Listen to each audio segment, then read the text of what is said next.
বাংলাদেশে ভারতীয় আধিপত্য। পটুয়াখালী কেন্দ্রীয় শহীদ মিনারে বাংলাদেশ খেলাফত মজলিসের জেলা কমিটি কর্তৃক আয়োজিত 15 জানুয়ারি বুধবার রাতে গণসমাবেশে প্রধান অতিথি মাওলানা মামুনুল হক বলেন, বিএনপি জামাতের বিরুদ্ধে ফ্যাসিবাদ পুনঃপ্রতিষ্ঠা হলে বাংলার মানুষ তাদের ক্ষমা করবে না।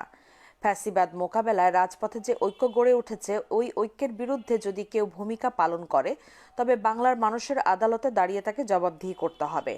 বিশেষ করে আমি প্রধান দুই দল বিএনপি এবং জামাতে ইসলামীকে লক্ষ্য করে বলি, আপনারা যত দ্রুত যেভাবে নিজেদের মধ্যে পারস্পরিক প্রতিদ্বন্দ্বিতা সংঘাতে যেভাবে নিজেরা নিজেদের মধ্যে জড়িয়ে পড়েছেন, এর সুবাদে যদি ফ্যাসিবাদ পুনঃপ্রতিষ্ঠা হয় তবে বাংলাদেশের মানুষ বিএনপি জামাতকে ক্ষমা করবে না। আমি আমাদের পার্শ্ববর্তী, আমাদের প্রতিবেশী দেশ ভারতের বাংলাদেশ নীতির চরম সমালোচনা করছি, নিন্দা করছি।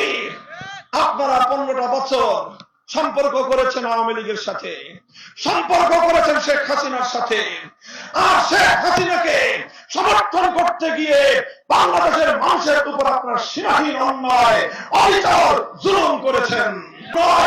বরং ভারতীয় আধিপত্যের প্রতিটি চিত্রপটকে চিরদিনের জন্য বন্ধ করে দিতে হবে।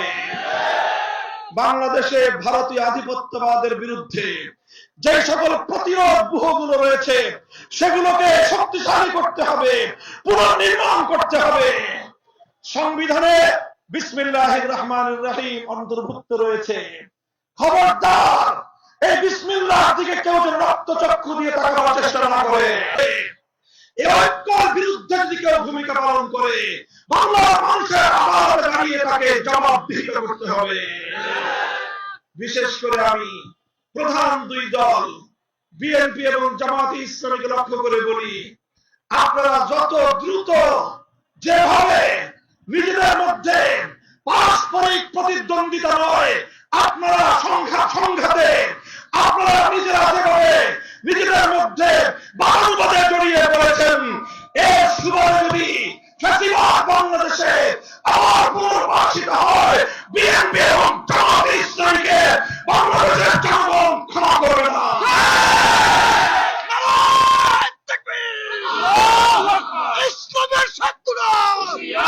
বাংলাদেশকে রক্ষা করার জন্য, বিদেশি আধিপত্যবাদকে রুখে দেওয়ার জন্য, ফ্যাসিবাদী অপশক্তিকে মোকাবেলা করবার জন্য রাজপথে গড়ে ওঠা ঐক্য আরো দীর্ঘদিন সংহত সমন্বয় রাখতে হবে। এজন্য ইনশাআল্লাহ বাংলাদেশ খেলাফত মজলিস ঐতিহাসিক ভূমিকা পালন করবে। আপনারা প্রতিটি জায়গায়, প্রতিটি জেলায়, প্রতিটি এলাকায় ফ্যাসিবাদ বিরোধী রাজপথের ঐক্যের প্রতিনিধিত্ব করার জন্য নিজেদেরকে প্রস্তুত করুন। অন্তর্বর্তীকালীন সরকারকে বলবো, একটি নিরপেক্ষ নির্বাচন, একটি সুষ্ঠু এবং সকলের অংশগ্রহণের একটি নির্বাচনের জন্য আপনারা মাঠ প্রস্তুত করতে থাকুন এবং প্রশাসনকে সুন্দরভাবে ঢেলে সাজান। প্রয়োজনে নতুন লোক রিক্রুট করুন, নতুন জনশক্তিকে আপনারা নিয়োগ দিন। ফ্যাসিবাদের দোসরদের মুক্ত বাংলাদেশে একটি নিরপেক্ষ দেশপ্রেমিক প্রশাসন দেখতে চাই আমরা। সংগ্রামী সাথী বন্ধুগণ, সব কথার শেষ কথা হলো এই, যত তন্ত্রমন্ত্র যাই হোক না কেন, যদি চূড়ান্ত ভাবে বৈষম্যহীন সমাজ গড়তে চাও, পূর্ণাঙ্গ ইনসাফ ভিত্তিক সমাজ যদি গড়তে চাও, কোন তন্ত্র দিয়ে, কোন মন্ত্র দিয়ে হবে না। একমাত্র আল্লাহ প্রদত্ত রাজনৈতিক বন্দোবস্ত, খেলাফতের রাজনীতি ছাড়া চূড়ান্ত।